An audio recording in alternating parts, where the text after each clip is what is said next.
How's it going, everyone? KayneHunterTaker here, and welcome back to another episode of Kayne's Bedtime.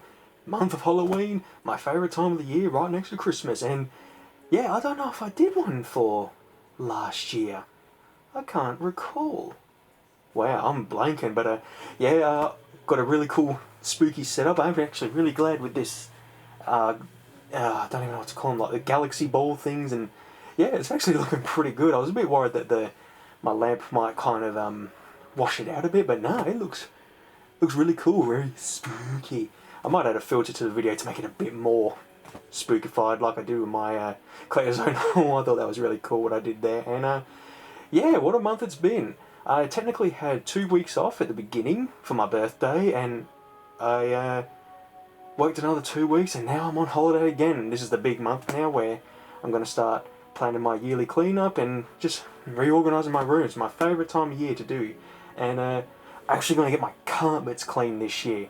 We bought like the family, we got a pressure vacuum that actually washes carpet. So fingers crossed I can do that, because yeah, some years I've been trying to spray and clean it, just not getting off. So yeah, that's going to be really good. Going to finally do that. And what else was there? Hang on, before I start off.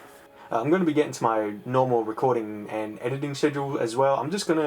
So as I'm filming this, I'm going to just enjoy my first week and just kind of kick back and relax, and then I'll get back to my editing schedule and then my recording schedule, because I really want to play the Pokemon trading card game again and start Shut Your Mouth again, which is going to be really awesome. I'm really looking forward to doing that.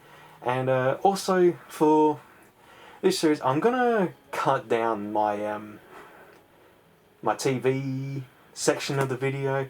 Rather than talk about each episode in length, I'm going to watch the entire series of a show and then I'll add it in, just to keep it sort of minimal, because a big chunk of these videos is me talking about, one show rather than sort of a variety of things. So going to do that. I mean, I do have a couple of shows which I did well to kind of get through, and yeah, let's do this. Alright, we might kick things off with AEW. I actually haven't watched the recent episode yet. As I'm going to record this, I'm going to watch it after. I just haven't got to it. I was a bit busy today. But the first things first that I've got written down. Alright, top on the list, the women division is getting a secondary title, the TBS Championship, and it looks gorgeous. I like that they just sort of took the TNT Championship and just changed the colours, which I think is really good. I actually like that. I wish they'd do that with the main women's title. Just bring the AEW title and just make it maybe a different strap colour. I wish they would do that. But I'm a big fan of it already. I think it looks really good, and I can't wait for it to be crowned to someone. I'm really looking forward to it, and I'm hoping Hikaru Shida wins it. Is she in the tournament? I forgot. I'm pretty sure she is. And just on the subject of that, Hikaru Shida's 50th win, she lost. I was very shocked. I thought, nah, they're not going to do that. I mean, they got the trophy and all, but no, they made her lose. Well, not made her lose, I'll tell you, but she lost. And yeah, that was quite a turn. I didn't expect that at all.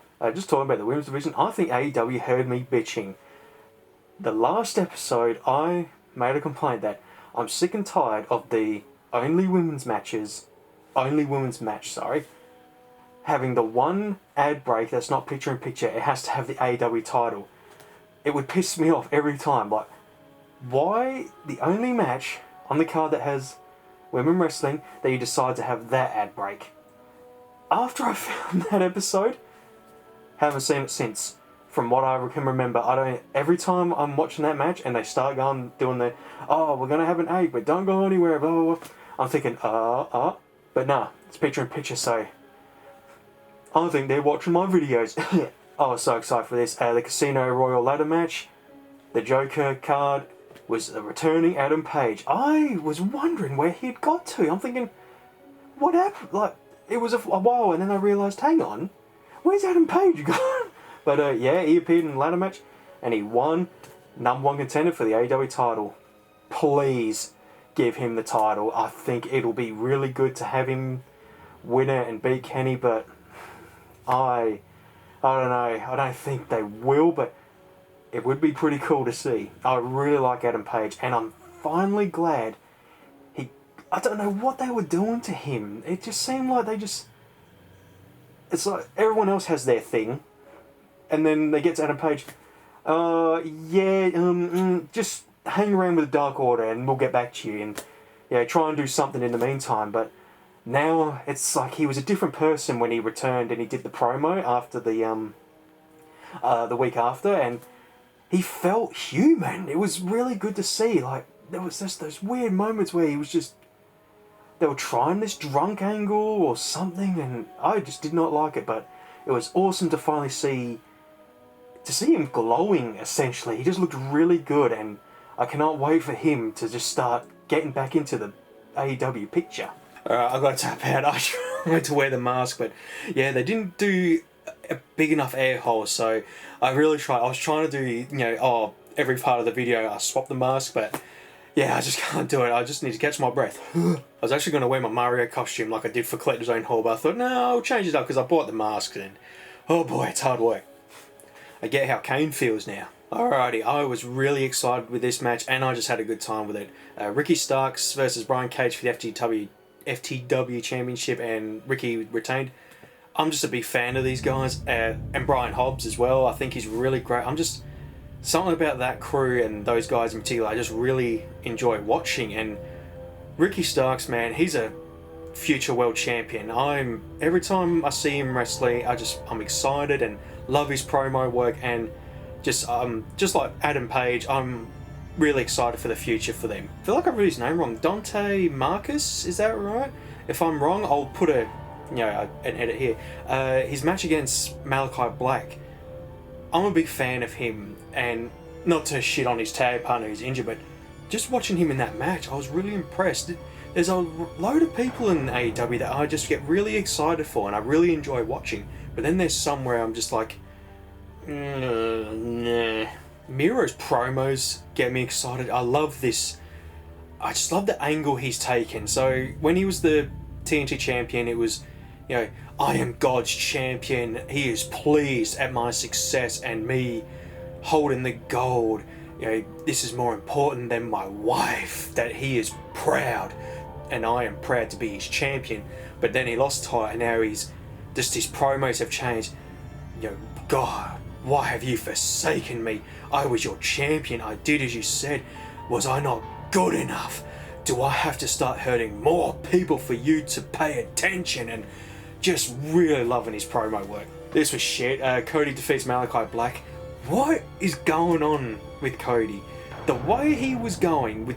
this was a month of story being told, and now it's just ended. The first week, Arn Anderson, I don't want to fight or be with a loser. Next week, oh, what are you doing? Throw that belt in there. You're not worthy of wearing a belt. You don't wear the pants in this family. Throws the belt on the fire. Then next week, they go to the Nightmare Factory, whatever they call it, and everyone that is teaming with them, they're slapping Cody around and bossing him around, and oh, where's the Cody that we all like? You're just a loser. Then this match happens. Oh, yes, the hero's welcome. Pyronetics. Oh yeah, I'm gonna defeat the evil. And there was people booing still, and he gets the win. Look. And then Arn's hugging him. I don't know if he was hugging him, but he was like, Arn's like, you did good, Cody, you did good. This was like a 3-month feud rolled into 1 month. It just... I don't know. I just didn't enjoy this at all. And Cody... I don't know what's going on with him. When AEW first started and me and Luke were getting into it, every time we saw Cody, we're like, yeah, but it's getting boring and it's getting really stale, and I just don't like that.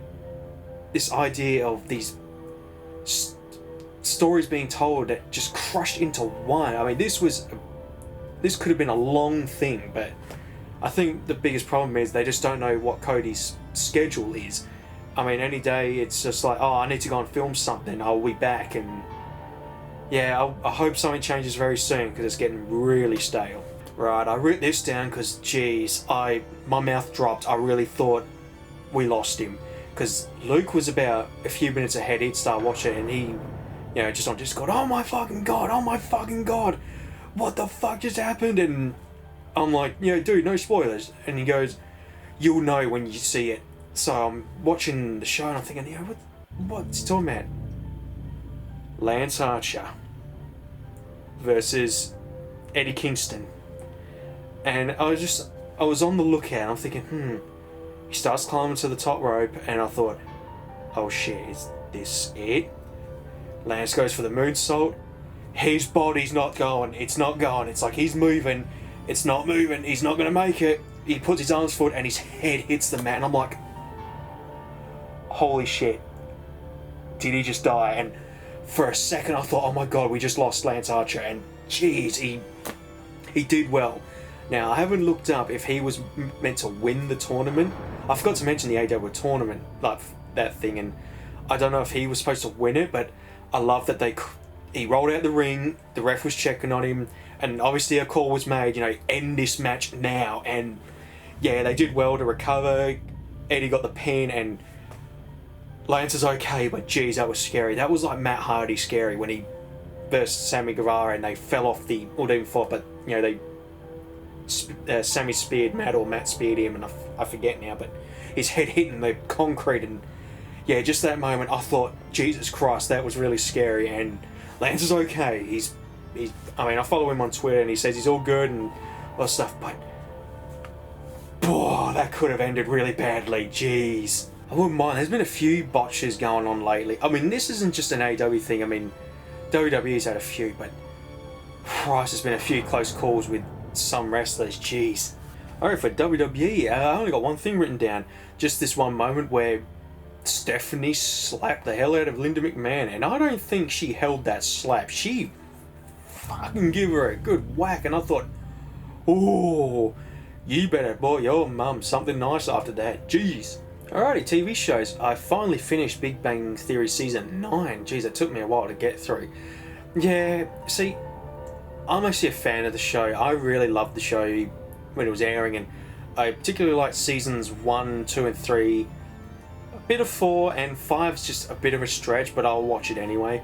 And I've watched those seasons on loop. Like, I've always enjoyed it, and unfortunately it's dying down. The later seasons just really didn't feel like what I loved about the show, and I got through Season 9 and there was a few good episodes, but yeah, I can see it's just going down, and I think there's 2 more seasons. I think they went up to Season 11, so I just want to finish it. I've been there, God, I can't even remember when the show started, but it was around 2011. My dad was watching it, and he said that we would like, because at the time we were still gamers and comic stuff, but at the time that we were just sort of really hot on comics and stuff, and like Comic Book Man and CGCs and all that stuff, and yeah, Big Bang Theory was really enjoyable. We used to, me and Dad used to watch it even when a new episode was coming out, and yeah, I'm almost at the end. I watched this a while ago, but I didn't finish it. Star Wars Forces of Destiny, got through Season 1. It's just short animated clips of scenes from the movies, and yeah, nothing special, but I enjoyed it. For what it was, I loved the art style. I was a bit of a fan of the art style. It was like reading those old kind of Disney books that you got years ago, and yeah, it was nothing else to say really. It was just something easy to watch. For this year's movies, I decided not to play it safe this year and watch my usual horror movies. I always watch Scream, and 2 if I can get that in. 3, meh. I always watch Friday the 13th Part 2. It's my favourite Friday the 13th. And then, Halloween stuff. I haven't got to see the new Halloween movie yet. I really want to see that. But this year I decided to, because I got Amazon Prime and Disney Plus, I thought any movies on there that I can watch for Halloween, and yeah, I got a few good ones this year. I was really impressed. Some were hit and miss, but first one I watched, Lego Star Wars Twisted Tales. I haven't really watched anything Lego Star Wars before. I've played Lego Star Wars games and all that stuff, but I thought, as I was going checking Disney Plus, this was advertised. I thought, what is this? Alright, I'll give it a watch. It's a short film, or short movie I should say, and I've really enjoyed it. So Poe, he crashes onto, I forgot the name already.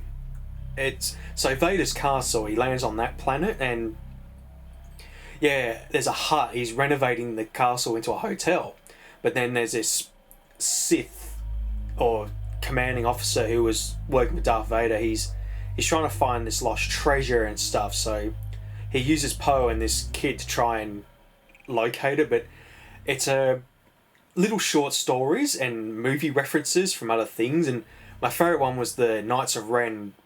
So when Kylo was under Luke training to be a Jedi, this biker gang come through, and it was the Lost Boys essentially. It was really fun. I actually really liked that moment, and yeah, I won't give too much away, but I really enjoyed it. I thought it was a good, like, really good movie. Right, I'm a sucker for creature features, so there's a few in this, that I watched this year. Into the Grizzly Maze. Now, I was watching this movie and I was thinking about another movie I really want to watch, and I was going to try and look for it after.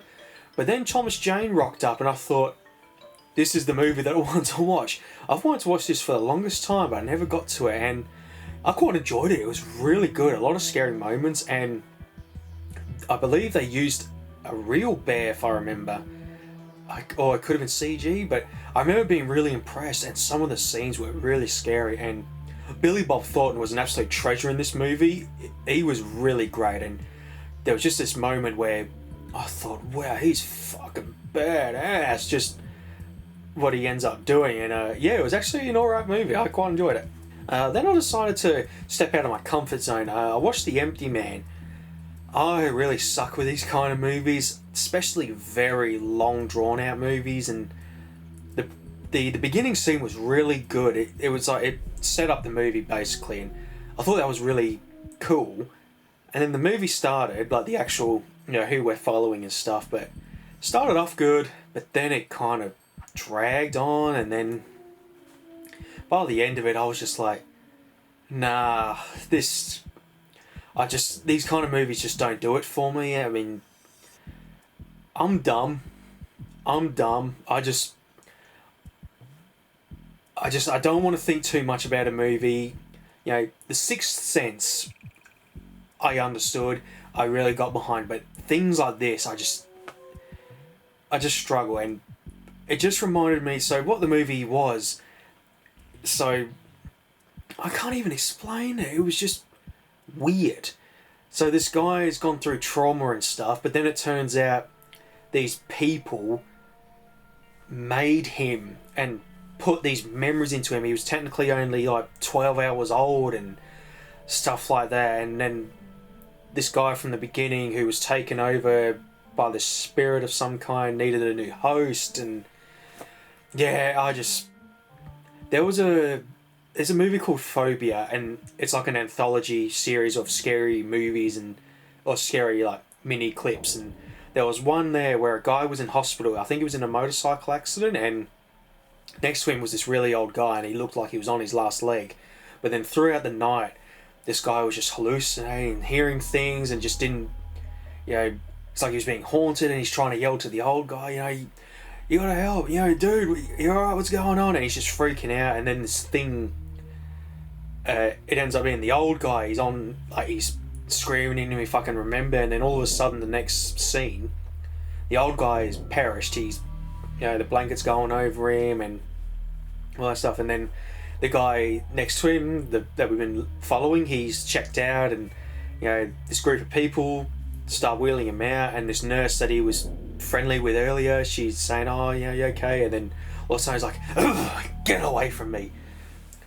The old guy had transferred into the young guy, and he was some big mafia like boss or leader, and so the young guy was put into the older guy and then died. So that to me was actually really good, and that's what this movie was basically trying to do, and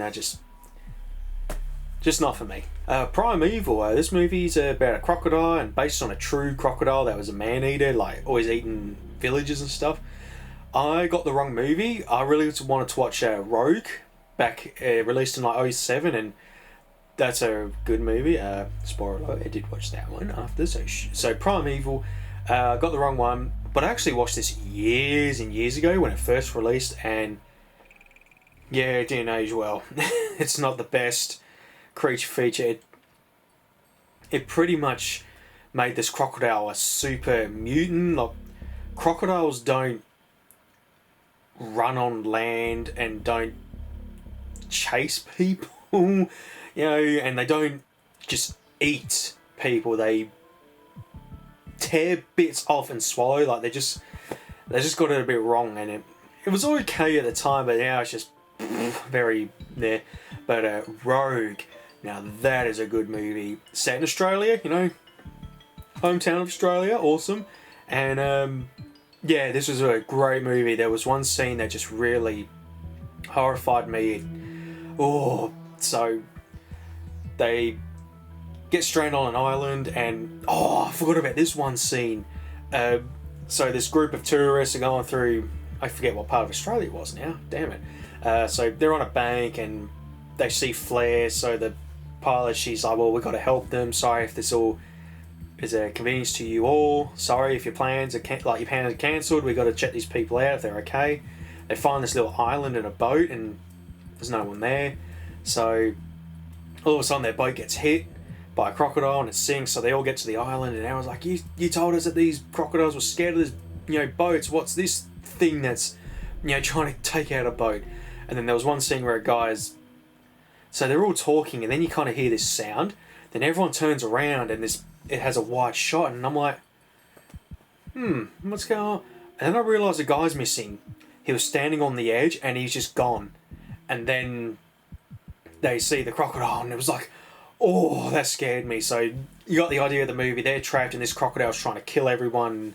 And there was just one bit where they're trying to get to the other side to get away, and one dude volunteers to swim over and he sets up a line. But then one guy's panicking, you know, I'm going first, hurry up. And someone freezes up, and then the line falls because he wouldn't wait, and the dude on the other side ends up getting killed. And so the guy, because he was friends with the driver, and so the guy's like, I'm so sorry. All of a sudden the croc grabs him, it flings him in the air and rips off his arm, and yeah, he's like kind of paddling away, he's freaking out and everyone's horrified, and then the crocodile turns around, starts slowly approaching him, and he's just like, no, and then it bites him and then pulls him under, and I was just like, oh shit. And the end scene where the main character finds the kill den, that was my heart was racing. So that was a really good movie. I enjoyed that one. I decided to give another bit like the Empty Man. Thought I'd give this one a go. The boat, yeah. So yeah, I read like the synopsis that it's this guy, he finds a boat in the middle of the ocean when he's fishing, and it's abandoned, and it seems like there's been a struggle. But the movie's just really, it kind of puts itself that someone's on board with him. It's like he gets trapped and he's trying to get home and flag people down, and gets locked in the toilet and he almost dies, and he finally gets out. But strange things start happening, like, so the boat's sinking, but then it doesn't sink. And then there's, right near the end, he hears someone, he hears footsteps. I'm thinking, someone this whole time has been on this boat and messing with him, and turns out it was a ghost ship or something, or ghost boat, and he ends up being brought back to his village or home area, and he sees the boat out in the distance, and I thought, like, did I miss something? Was I supposed to watch another movie to link this or something? And turns out there was another movie, the Bermuda Triangle, apparently kind of goes with this movie. But yeah, I just felt very empty. It had its moments, but geez, it was some, yeah, just once again I really struggled with it. The Rejected, this was quite an interesting one. It's almost like watching a 2007 YouTube video. It's a found footage movie, and it's basically aliens, and there were some pretty good moments where it made me jump. You know, aliens are popping their heads out through the doorways and stuff like that, and he's trying to record himself because he feels like he's being abducted, or they're controlling his brain. And as you're watching the video, he's deteriorating, he's losing his mind. And there was a really good scene when he goes to the streets, and then this dude's asking him, is he okay, and then suddenly he just gets sucked into the air, and that was really scary. And then he goes to someone's house and no one's home. But the biggest problem, and there was a few comments pointing it out, and I agree with them, some scenes just really drag out. I mean, you're staring at a wall for like 5 minutes, and you just hear background movement going on, and it just... So I'm thinking there's going to be a jump scare, it's going to be paranormal activity, but nah, there wasn't. There was no payoff really, and it just kind of dragged. But apart from that, it was an alright. I wouldn't call it a movie. It was just like a video, but I think it was about an hour long. And yeah, if you like alien stuff and found footage, this one's... it's okay. I mean, it's not mind blowing. Unnatural. Oh, this sucked. Not the best creature feature out there. Just... there was the one that ruined it for me was one character. He was just an absolute douchebag. I mean, you got to have assholes in a movie because you got to have the moment where someone stands up to them and puts them in their place, and then they have the hero send off. You know, I'm sorry for everything I did. You know, you go on ahead. I'll hold them off, and you kind of root for them in the end. But this dude, holy shit! I'm glad he died. He just he lasted throughout the whole movie, and every single scene he was in, I just wanted to punch him so hard.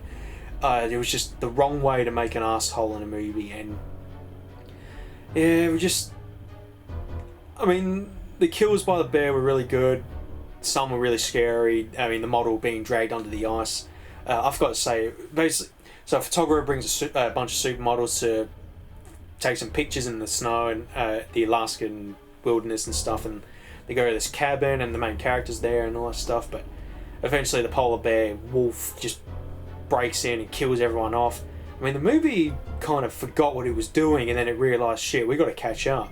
So then it killed everyone within a short period of time, and yeah, just... and then the ending was really... the main character ends up dying, and he tells a scientist, because in this area they don't like what these people are doing, they're ruining the environment and stuff like that. So she lives, and I just didn't like it, didn't enjoy it. Kill Command. I loved this movie. I really enjoyed this movie. It was so good. I enjoyed every minute of it. A bunch of soldiers get sent to a training program, and the training is robots, you know, robots that are armed with weapons and guns and stuff, and they got to try and take them out as if they're in combat. But there's one super robot, and it's reprogramming them all to try and take out the soldiers, and oh, it was really good. And the final scene, if I can recommend watching, go on YouTube, Kill Command, the final battle. So there's a few troops left, and just this army of robots coming to take them out, because this is where they wanted them to go, and the scene was great. I mean, some of the scenes were... I mean, the way some snipers are being used, obviously you wouldn't do it like that, but if you don't pay attention to that, it's a good bloody movie, and really enjoyed it. The CGI, especially in the day scenes, was really... this is the last movie I watched. I haven't got to watching anything else yet. The Bone Snatcher. Now, the dialogue is very... I don't know how to explain it. Everyone who's played the original Resident Evil, you'll get where I'm going with it. But if you can get past that, it's actually a pretty good horror movie. It's actually really scary with some moments. So, I mean, I don't like trying to spoil, but essentially it's like these ants, and they eat flesh, and what ends up happening is they use the bones of the flesh of the people they've eaten, and to try and...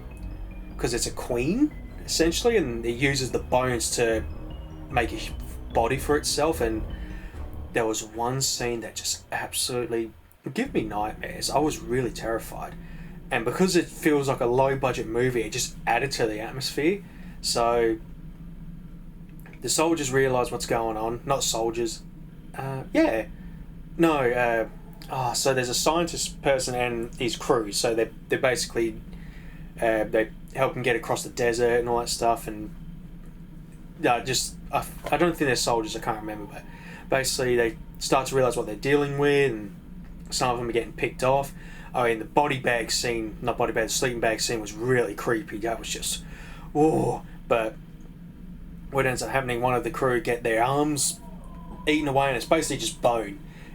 He's screwed. So this woman decides to stay with him while the others go and get help, because their vehicle's broken down. They can't use it anymore.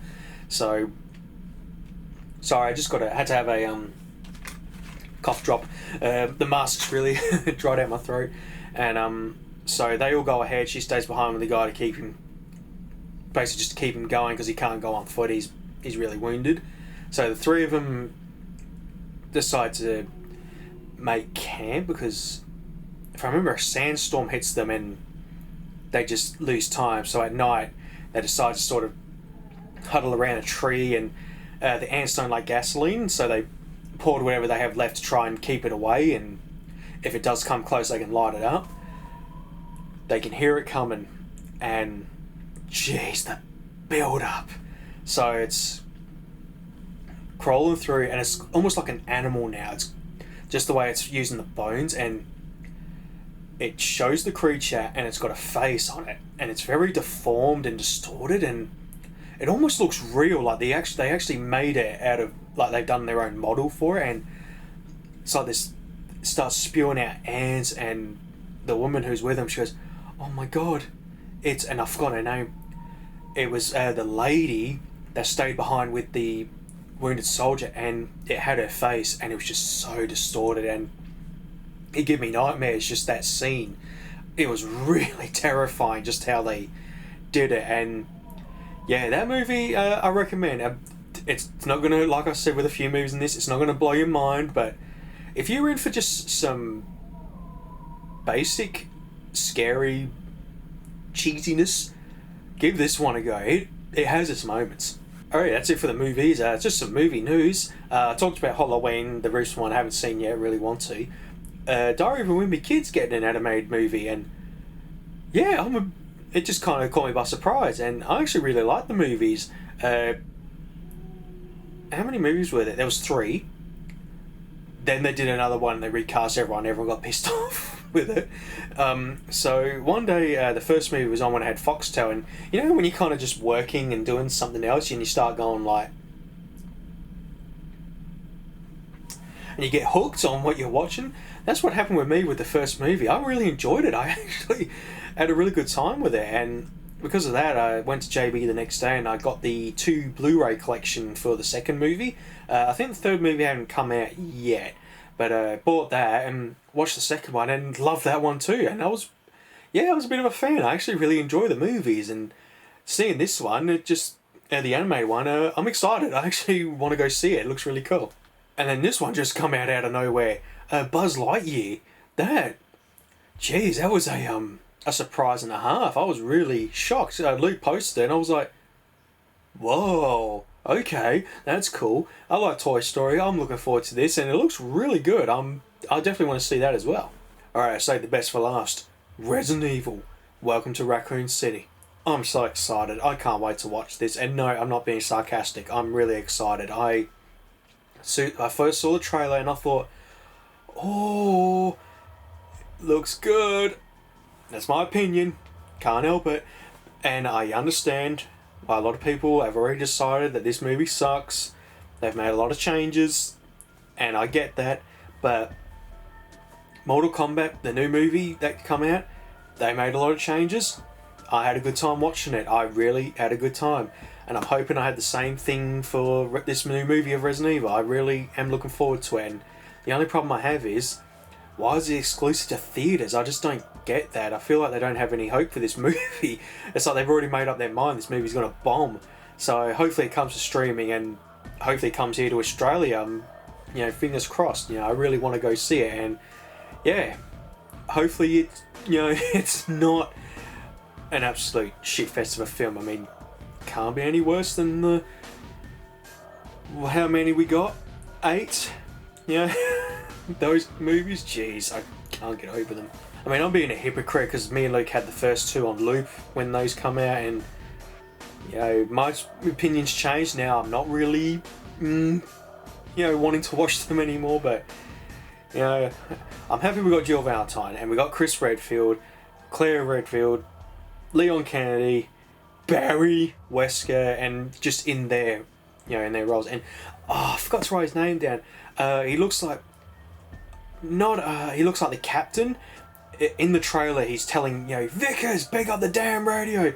I actually really like that actor. He's really funny and really awesome, and he was in Gotham as a Bollock. He was really, really good in that show, and hopefully he doesn't die in this movie because he's really cool. Alrighty, on to the games. This episode's going to be quite a long one because I watched so many movies and I just wanted to talk about them. But yeah, on to the games. Picked up Metroid Dread. I played about an hour or two. Funny enough, for Halloween. I think I only did an hour. I actually really had fun with this. It's really weird. See, I played the first Metroid and did a playthrough and had a really good time with it. But this is quite intense. It's really scary. It's like you got unbeatable enemies and you eventually do find weapons and stuff like that to beat them. But yeah, you have to run away a lot. But I don't feel flustered or lost with it. I had a really good time with it. And when I ended the episode, I ended on a really positive, vibe. I was just like, I had a really good time with it. It wasn't like oh no, I'm finished, I don't want to play anymore. I want to play some more, but I don't know if I want to do it as a playthrough. I think I might do it offline for this one. Alright, I've played a lot of Yu-Gi-Oh! Legacy of the Duelist. The biggest reason why I didn't have much WWE news to talk about, or like what I watched, we just bought a treadmill. And the treadmill, I can put my Switch on and play it. So as I'm getting a walk in, I'm playing my Switch. It's hard to do it on 5 speed. It's really hard, but with the 4, it's a nice fast-paced moment, and I can play it. And the workout section or settings really good. So yeah, an hour a day, almost every day, and I've played a lot of this, and I'm getting through it quite quickly now. I'm up to Zexal now. I'm about halfway through that. Finished 5Ds, and yeah, the game's just getting more intense. I'm just using my Exodia deck to speed through it. I just don't want to. I don't want to spend 5 minutes waiting for my opponent to finish me off because he wants to summon all these monsters. Finished the campaign of Star Wars Battlefront 2. I haven't done. See, was it DLC? The next part, it's like it ends on a cliffhanger, and then you do this next section, or was that a thing originally? I'm not too sure because I'd never picked this up on release day, and it was I had a good time with it. I really liked the story that they were going with, and it was a bit of a heartbreaking moment at the end. I was like, oh no, I started to get attached to the character, and it was just something to run through, and I just fancied something Star Wars, and I'm almost finished. Played some more Pokemon Sword, just like Yu-Gi-Oh! It's a really easy game to play when I'm on a treadmill, and I got past I got the notes. I got the Fire and Fairy badge, and I reached this really cool location. It's that glowing forest. I wish I could buy homes in that game because I would buy a home there. It was really pretty, and I felt very comfortable in that area, and I didn't want to leave. And it was like, another game, funny enough, on the treadmill. I bought the Jurassic World Evolution collection for Switch. You got all the DLC and stuff. I'm onto the second island, and that's a really good game to put some time in because sometimes you got to wait a bit for something to happen, and just on the treadmill, walking. Right, it's going to take a minute to go and extract DNA. Oh, I need to build up my star rating. Right, perfect. And you don't have to really focus on a lot of stuff in that game. And the one I learned was, so if you do get the tornado coming through, your dinosaurs get out and stuff, there's just no point panicking. Get the dinosaurs tranked, get the fences fixed, and if you're still making money per minute, you're not in big trouble. So basically, with the treadmill, it's like if something happens, I don't have to panic, essentially. Okay, last game. Alright, last game. Resident Evil Village. I'm now the owner of the LZ Answerer. I finally unlocked it. Funny enough, I did it today. I got through the Mad Village. Finally got through that, and holy shit. This is going to be not a rant, but worst mercenaries in an RE game ever. The Factory 2, geez, I probably put about 5 hours into that area, and controller nearly snapped and nearly went through my TV. I almost quit. I thought, this isn't fun. I do not enjoy this at all. And once I finally got through it, it was like, I don't feel satisfied. That just wasn't the pain and frustrations of that bloody section. And the Mad Village, it was like a breath of fresh air once I got up to that one and just could finally breathe and finally unlocked the lightsaber weapon. But that Mercenaries just wasn't good. I just didn't enjoy that at all. It was Resident Evil 3's Mercenaries, really good, really fun. Resident Evil 4, 5, really good, really fun. And I really like Resident Evil 4's one. You know, the way you got to do it and unlock the hand cannon. That was really satisfying. But the mercenaries in this, nah, that it's not fun. It's frustrating, especially if you have a really good run with. I mean, the Madge Village is 5 stages. Now imagine you have a good first 2 levels. You're doing well. You're doing great.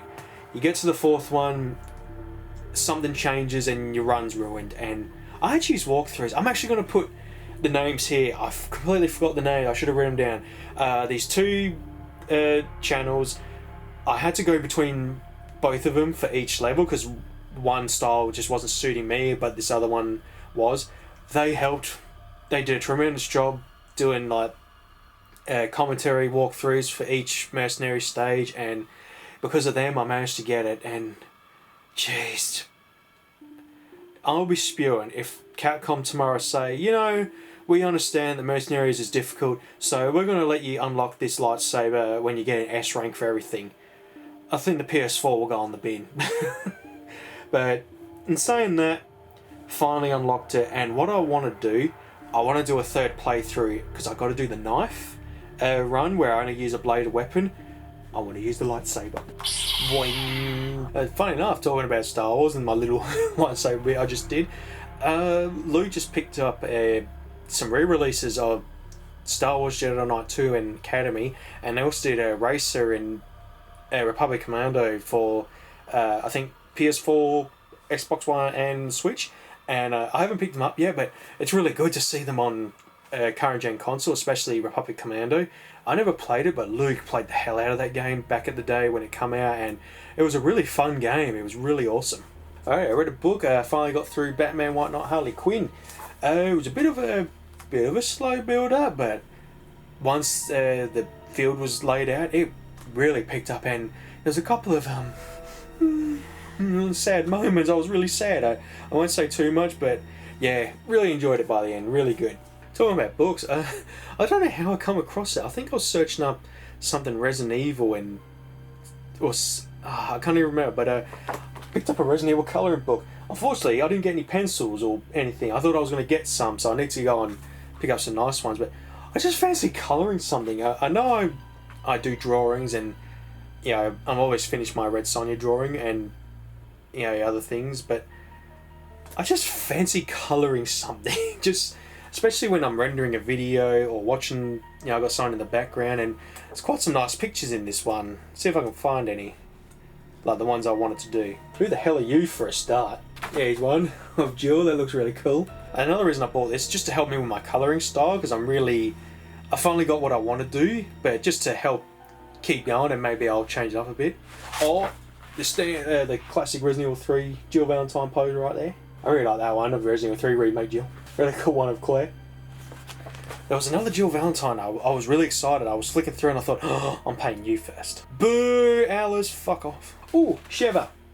Definitely going to be doing you. She was a great character. I wish she'd come back. Jeez, some of these did not come out well. There's one. And there was another one. I like that really anime looking comic. Oh, mine, they look like a concept drawing. I'm beginning to think there's some people here. I think some of their drawings were taken. I hope they got compensated. There we go. Voila. That's a really badass looking Jill Valentine. I'm going to do that one first. Yo, I'm sure that's someone's drawing that they made black and white, because you can do that. You can do a filter on Photoshop.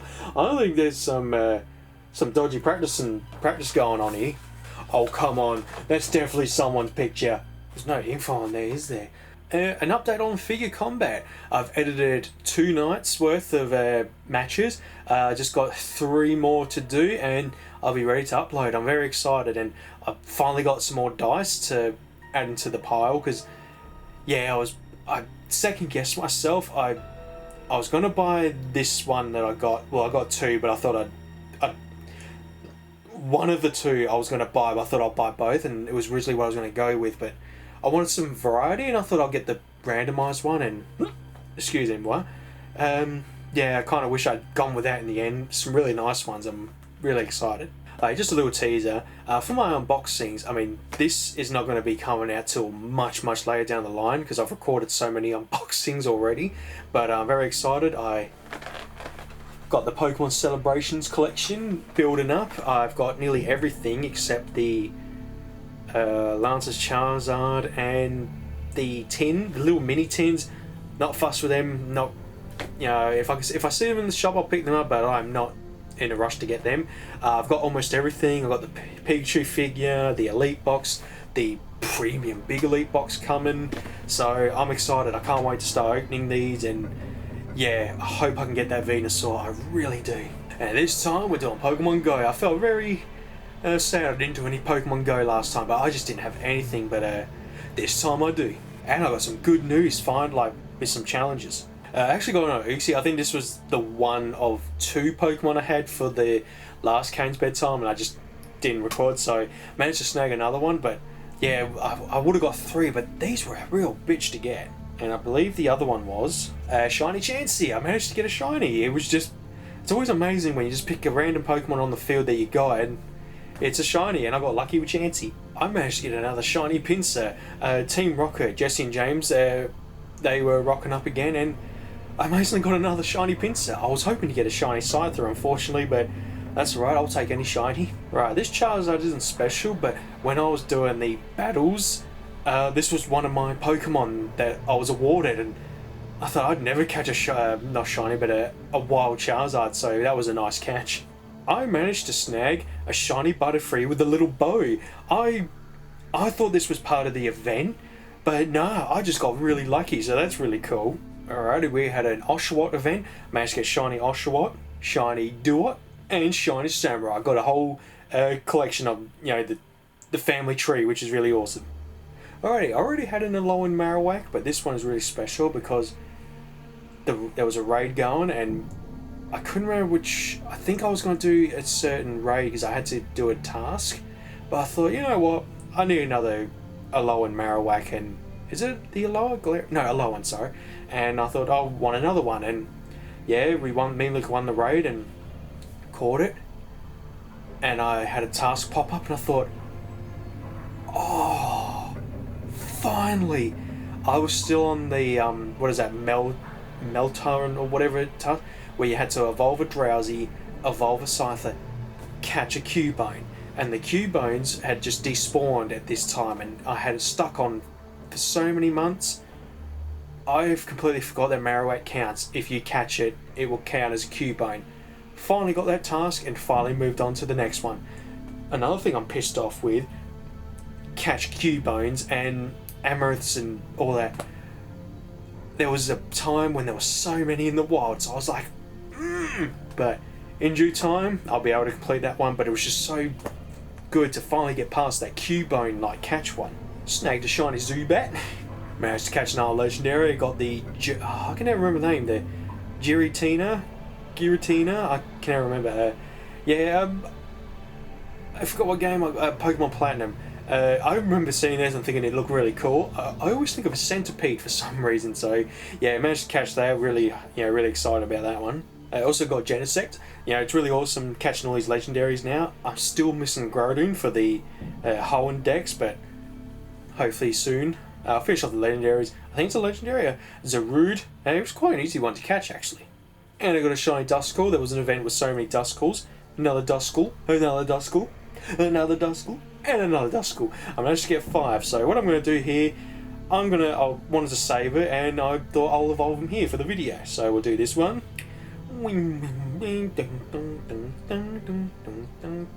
Dusclops. Alrighty, and while we're here, let's evolve again. Yeah, whatever. Nice. That's such a cool evolution. It's like someone out of Kingdom Hearts. Alrighty, so what I'll do the rest in my time. I just won't hold up the video. So yeah, managed to get a family of the Duskulls, which is really cool, shinies. While I went to the dentist and I was waiting for Luke to do his checkup, I managed to catch a Bellsprout, shiny Bellsprout, which it looks really cool, and it's awesome because I actually really like Victory Bell. It was one of my main Pokemon I used in Platinum, I think, funny enough, or it may have been Black and White, I can't remember. Oh, was it XY? I can't recall. Damn. Alright everyone, last but not least, Shiny Ghastly. I really love Ghastly, and I love Haunter. Not really a fan of Gengar. I don't know, Gengar was always weird to me, but I always loved Ghastly and I always loved Haunter. And just, I remember, Pokemon Silver having Haunter, Hypnosis, Dream Eater, such a deadly combo. And yeah, I'm hoping I can get another Shiny and I'll get a Haunter, but I was so happy to get a Shiny Ghastly. Really cool. Alright everyone, now as it ends to this lengthy Halloween episode of Kayne's Bedtime, hope you all enjoyed and you all have a good night.